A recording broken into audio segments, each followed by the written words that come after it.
கிறிஸ்துவில் பிரியமானவர்களே, ஆண்டவராகிய இயேசு கிறிஸ்துவின் நாமத்தில் நான் உங்களை வாழ்த்துகிறேன். நீதிமொழிகள் 28:9 நாம் வாசிக்கிற பொழுது, வேதத்தை கேளாதபடி செவிகளை விலக்கனுடைய ஜெபம் அருவருப்பானது என்று சொல்லி பரிசுத்த ஆவியானவர் நமக்கு கற்றுக் கொடுத்திருக்கிறார்.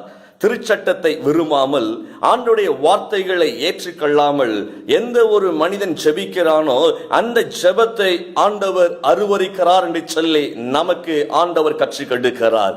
பிரியமானவர்களே, இன்றைக்கு அநேக நேரங்கள்ல ஜெபிக்கிறவருடைய வாழ்க்கையை பார்க்கிற பொழுது ஜெபம் அதிகமாய் இருக்கிறது, நன்றாய் ஜெபிக்கிறார்கள்.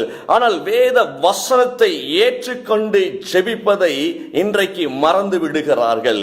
வசனத்திற்கு தன் செவியை கொடுப்பதற்கு மறந்து விடுகிறார்கள். வசனத்தை இருதயத்திலே ஏற்றுக்கொள்ளுவதற்கு அவர்களுக்கு விருப்பம் இல்லாமல் போய்விடுகிறது. இன்றைக்கு நீங்கள் ஒன்றை புரிந்து கொள்ள வேண்டும். வசனத்தின் அடிப்படையிலே வசனத்தை ஏற்றுக்கொண்டு நீங்கள் ஜெபிக்க பழகினால் அந்த ஜெபத்திற்கு நிச்சயமாய் பதில் உண்டாகும். இயேசு கிறிஸ்துவானவர் அவர் வார்த்தையின்படி அவர் வெளிப்படுகிறவராய் இருக்கிறார். வாக்குத்தத்தம் பண்ணினவர் வார்த்தையின்படியே அவர் உண்மை உள்ளவராய் இருக்கிறார். இன்றைக்கு உங்களுடைய ஜெபத்தை வசனத்தின்படி ஜெபிக்க நீங்கள் பழகிக் கொள்ளுங்கள்.